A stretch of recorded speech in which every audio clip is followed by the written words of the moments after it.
Four debts of gratitude. Part 2. The third is the debt owed to one's sovereign. It is thanks to one's sovereign that one can warm one's body in the three kinds of heavenly light and sustain one's life with the five kinds of grain that grow on earth. Moreover, in this lifetime, I have taken faith in the Lotus Sutra and encountered a ruler who will enable me to free myself in my present existence from the sufferings of birth and death. Thus, how can I dwell on the insignificant harm that he has done me and overlook my debt to him? The fourth is the debt owed to the three treasures. When the thus come one Shakyamuni was engaged in bodhisattva practices for countless kalpas, he gathered all of the good fortune and virtue he had gained thereby, divided it into 64 parts, and took on their merit. Of these 64, he reserved only one part for himself. The remaining 63 parts he left behind in this world, making a vow as follows. There will be an age when the five impurities will become rampant, erroneous teachings will flourish, and slanders will fill the land. At that time, because the innumerable benevolent guardian deities will be unable to taste the flavor of the law, their majesty and strength will diminish. The sun and moon will lose their brightness. The heavenly dragons will not send down rain, and the earthly deities will decrease the fertility of the soil. The roots and stalks, branches and leaves, flowers and fruit will all lose their medicinal properties, as well as the seven flavors.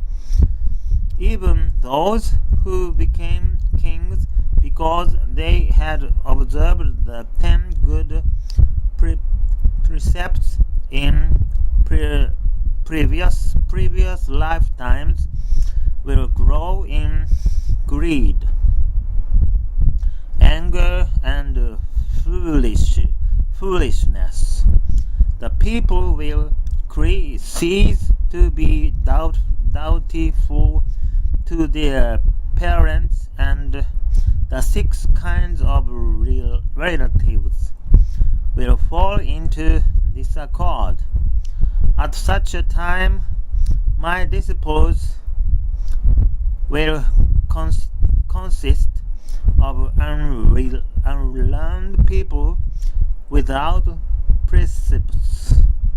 For this reason, even though they shave their heads, they will be forsaken by the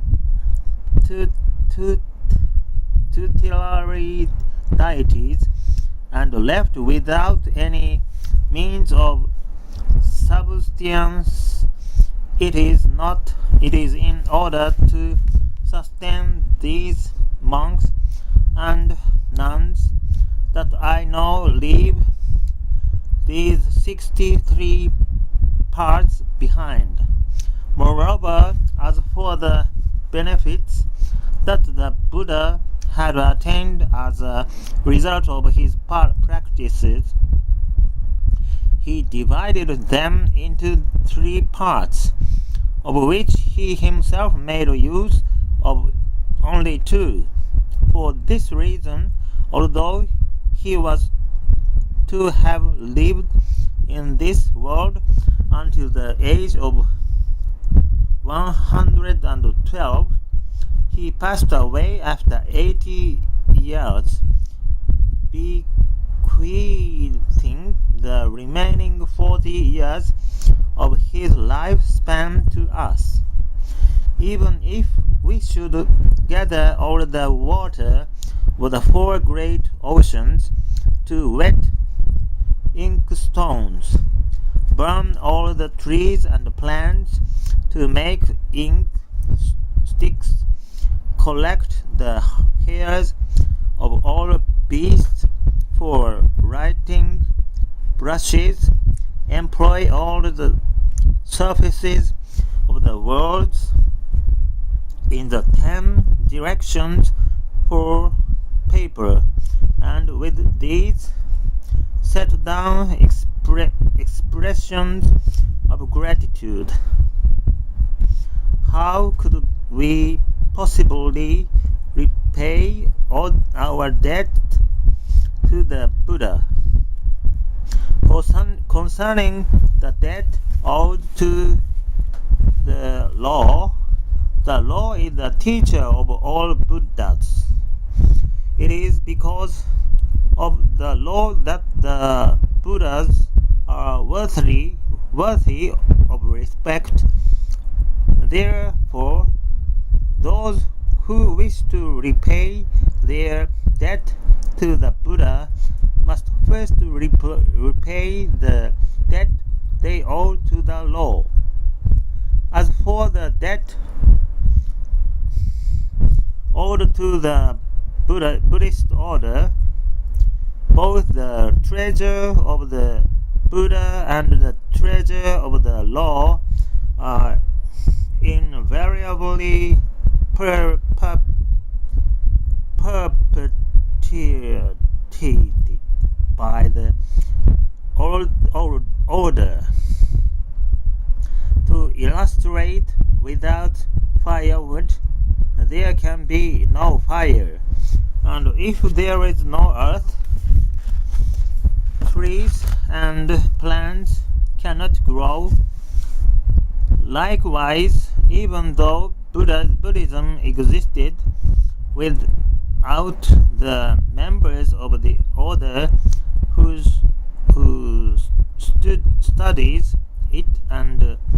studied it and passed it on, it would never have been transmitted throughout the 2,000 years of the former and middle day into the latter day of the law.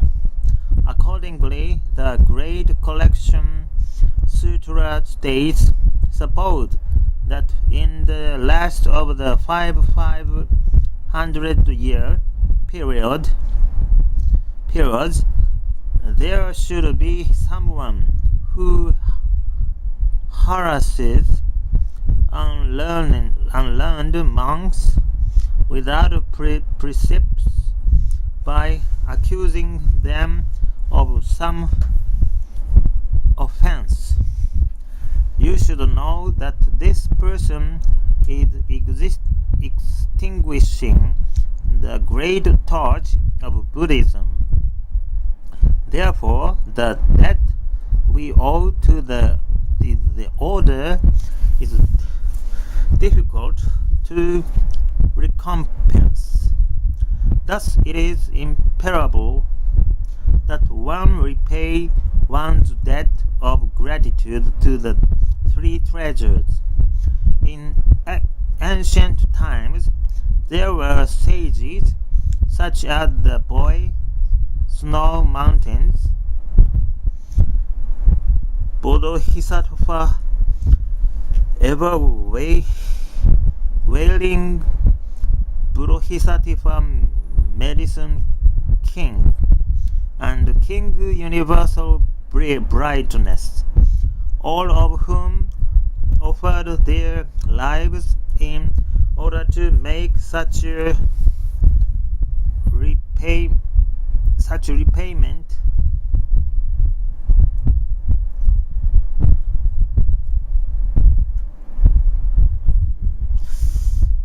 The first offered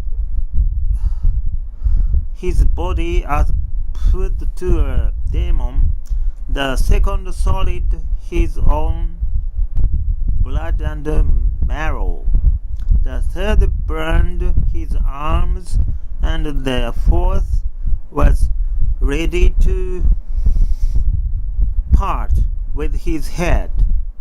Ordinary people in this latter age, however, though receiving the benefits of the three treasures, completely neglect to repay them. How then can they attain the Buddha way? The contemplation on the mind ground, the Brahma net, and other sutras states that those who study Buddhism and receive the precepts of perfect and immediately enlightenment must repay the 4 debts of gratitude without fail. I am but an ignorant, ordinary person, made of flesh and blood. I have not rid myself of even a fraction of the 3 categories of illusion. Yet, on account of the Lotus Sutra, I have been reviled, slandered, attacked with swords and staves, and sent into exile. In light of these persecutions, I believe I may be likened to the great sages who burned their arms, crushed their marrow, or did not be granted being beheaded. This is what I mean by immense joy. The second of the 2 important matters is that I feel intense grief. The 4th volume of the Lotus Sutra states, if there should be an evil person who his mind destitute of godliness should for the space of a kalpa appear in the presence of the Buddha and constantly curse and revile the Buddha, that person's offense would still be rather light. But if there were a person who spoke only one evil word to curse or defame the lay persons or monks or nuns who read and recite the Lotus Sutra, then his offense would be very grave. When I read this and similar passages, my belief is aroused. Sweat breaks out from my body, and tears fall from my eyes like rain. I grieve that by being born in this country, I have caused so many of each people to create the worst karma possible in a lifetime. Those who beat and struck Bodhisattva never despairing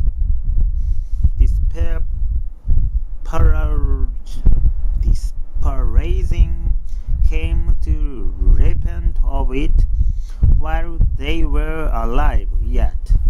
Even so, their offenses were so difficult to expiate that they fell into the Avicii hell and remained there for 1,000 kalpas.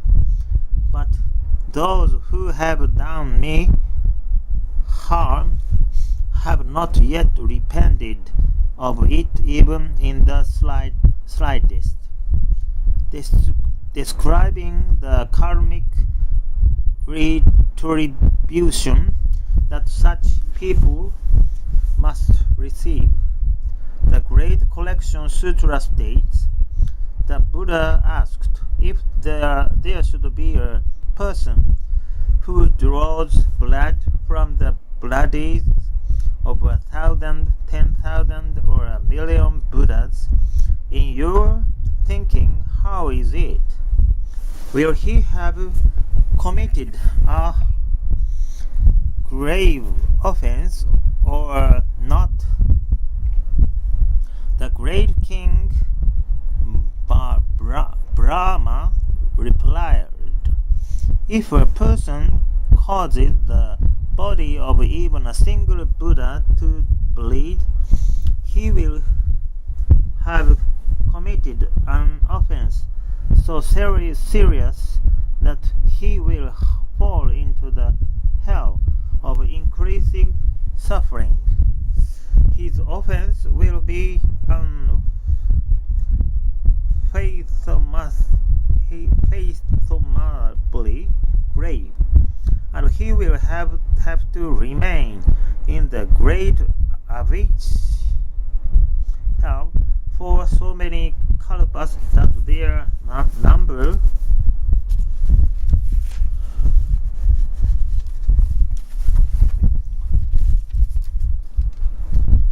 cannot be calculated even by means of counting sticks.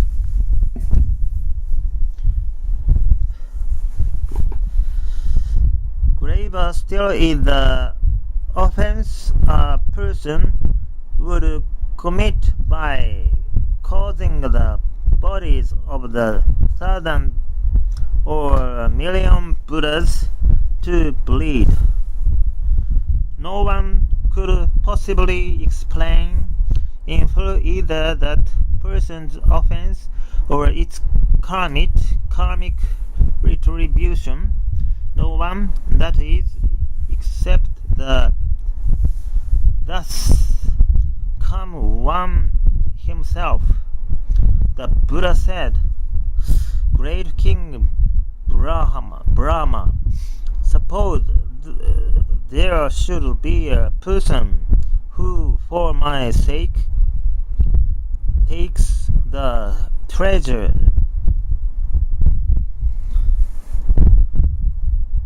tonsure and wear supplies, even though he has not at any time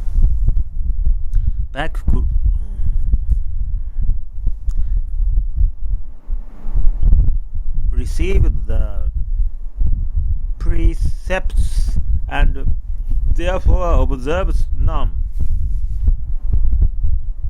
If someone harasses him, abuses him, or strikes him with a staff, then that persecutor's offense will be even graver than that of injuring 10,000 or 1,000,000 Buddhas. Nichiren, the 16th day of the first month in the second year of Kocho, 1262 cyclical sign Mizunoe Inu to Kudo Sakon no Jo.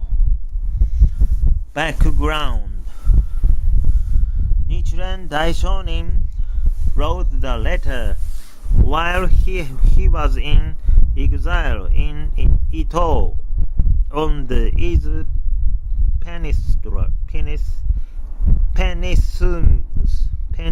Peninsula. It was addressed to Kudo Sakon no Jo Yoshitaka, known also as Kudo Yoshitaka, the Lord of Amatsu in our province. Kudo Yoshitaka is said to have converted to Nichiren Daishonin's teachings around 1256. About the same time, Shijo Kingo and Ikegami Munenaka did. A few years after the Daishonin first proclaimed his teachings. While the Daishonin was in exile on Izu, Yoshitaka sent offering to him and continued to maintain pure faith. He was killed defending the Daishonin at the time of the Komatsubara persecution in the 11th month of 1264. The Four Debts of Gratitude is the only letter still extant that the Daishonin addressed to him. In this letter, in light of the reason for his banishment, Nichiren Daishonin expresses his conviction that he is a true practitioner of the Lotus Sutra. He mentioned the two important matters that concern his Izu exile. He states, one is that I feel immense joy, and explain the reason for his joy. The greater parts of the letter consists of this explanation. Following this, he states, the second of the two important matters is that I feel intense grief. Citing passage from the Lotus and Great Collection Sutras that reveal the gravity of the offense of slandering the law and its devotees. The Daishonin explained that he grieves at the thought of the great karmic retribution his tormentors must undergo. This is the concluding part of the letter. In the body of the letter, the Daishonin gives two reasons for his immense joy. One is that he has been able to provide himself to be the votary of the Lotus Sutra by fulfilling the Buddha's prediction made in the sutra that its votary in the latter day of the law will meet with the persecution. The other reason is that by suffering banishment for the sutra's sake, he can repay the four debts debts of gratitude. He declares that the ruler who condemned him to exile is the very person to whom he is the most grateful. Thanks to the ruler, he has been able to fulfill the words of the Lotus Sutra and so prove himself to be its true votary. Then the Daishonin stresses the importance of repaying the 4 debts of gratitude set forth in the contemplation on the Mind Ground Sutra.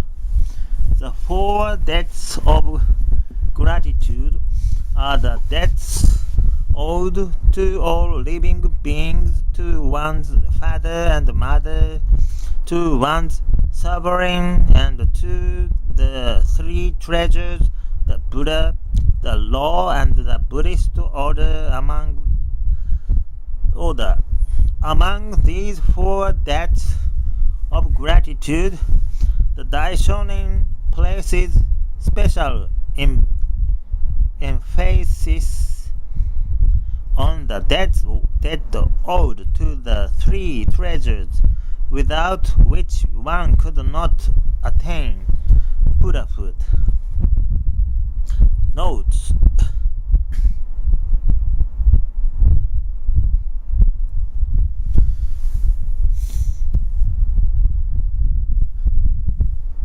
This is the end of the 4 debts of gratitude. Thank you for listening.